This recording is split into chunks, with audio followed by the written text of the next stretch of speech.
Assalamualaikum warahmatullahi wabarakatuh. Yang saya hormati Bapak dosen mata kuliah Al-Quran Sains Modern dan teman-teman yang saya banggakan. Mari kita panjatkan puji syukur kehadirat Allah Subhanahu wa Ta'ala atas segala kebaikan dan kenikmatannya sehingga kita bisa menonton video presentasi dari kelompok kami. Sholawat serta salam semoga tercurahkan kepada junjungan alam yakni Nabi Muhammad Sallallahu Alaihi Wasallam.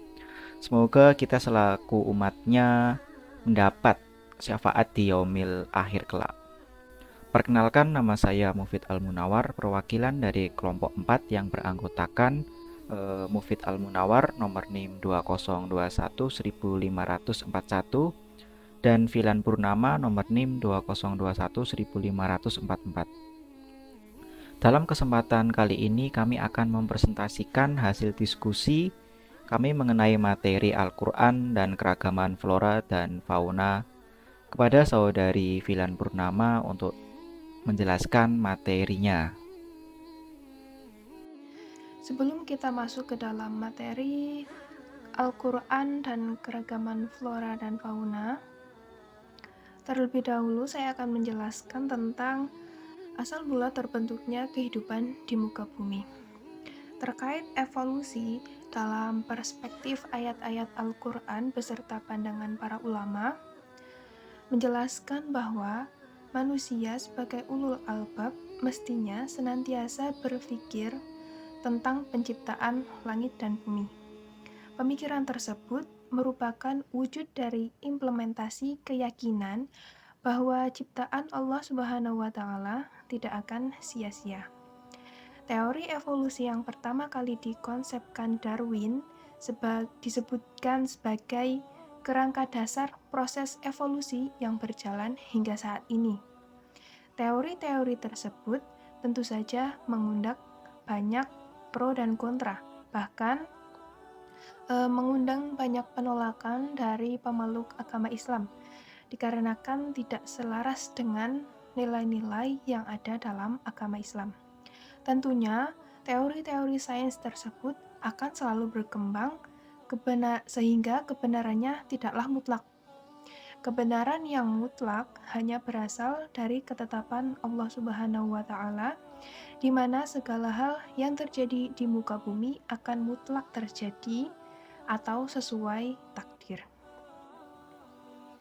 Sains menginformasikan bahwa kehidupan di bumi bermula dari air. Dalam Al-Quran, penciptaan makhluk hidup dari air tersebut telah disebutkan dalam surah Al-Anbiya ayat 30.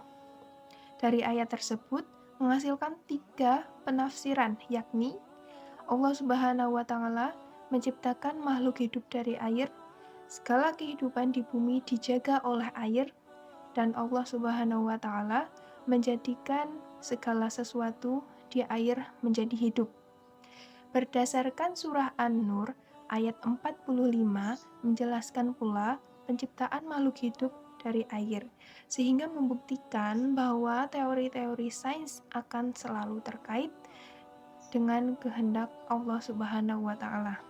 Bahkan proses penciptaan manusia pun berawal dari pencampuran air, yakni air mani antara perempuan dan laki-laki. Namun proses tersebut sangatlah panjang karena Allah menciptakan manusia sebagai makhluk yang paling sempurna di alam semesta. Dijelaskan juga dalam Quran surat An-Nahl ayat 65 bahwa bumi sebelumnya adalah planet mati dan kemudian turunlah air dari langit. Dan Allah menurunkan air dari langit atau hujan, dan dengan air itu dihidupkannya bumi sesudah mati. Sesungguhnya pada yang demikian itu benar-benar terdapat tanda kebesaran Tuhan bagi orang-orang yang mendengarkan pelajaran. Yang selanjutnya yaitu flora dalam Al-Quran. Dalam Quran surat Al-Mu'minun ayat 19 yang artinya, lalu dengan air itu kami tumbuhkan untukmu kebun-kebun kurma dan anggur. Di sana kamu memperoleh buah-buahan yang banyak dan sebagian dari buah-buahan itu kamu makan. Al-Quran telah memberikan perhatian kepada tumbuh-tumbuhan dengan menamakan salah satu nama daripada surahnya dengan nama tumbuh-tumbuhan, yaitu surah At-Tin.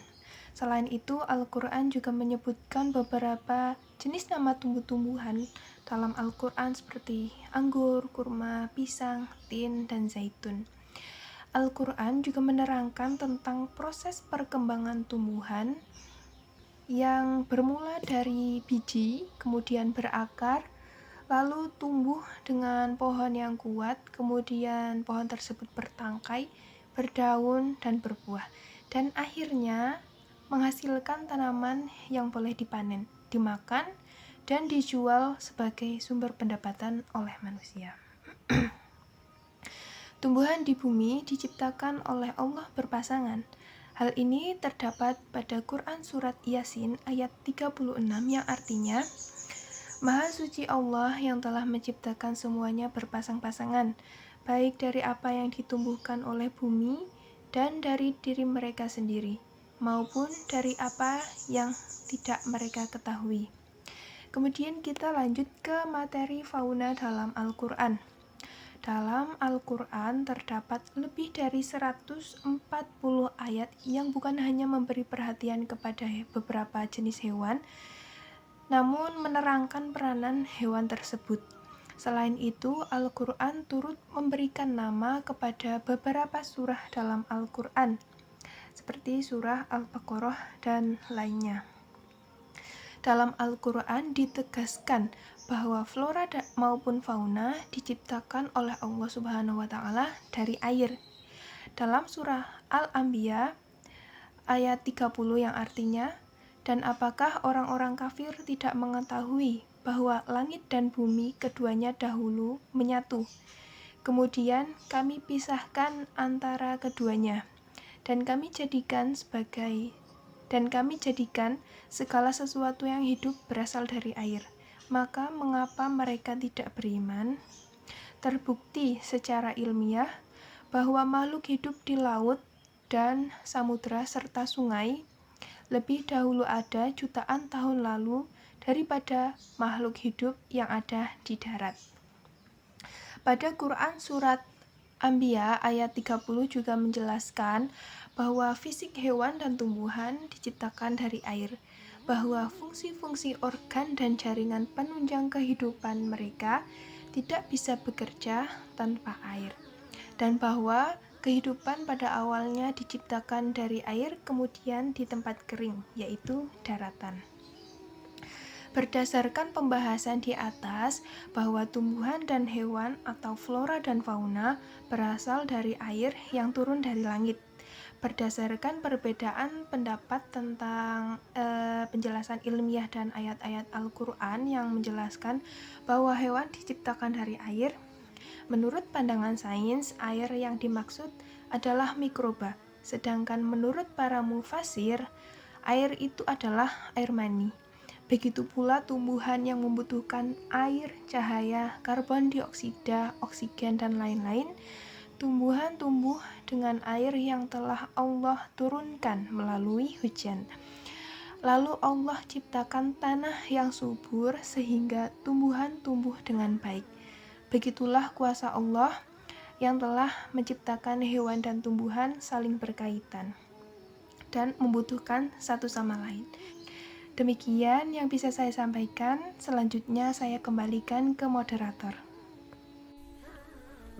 Mungkin sekian yang bisa kami sampaikan tentang materi flora dan fauna. Apabila ada tutur kata yang kurang berkenan di hati, kami mohon maaf yang sebesar-besarnya. Mungkin cukup sekian. Wassalamualaikum warahmatullahi wabarakatuh.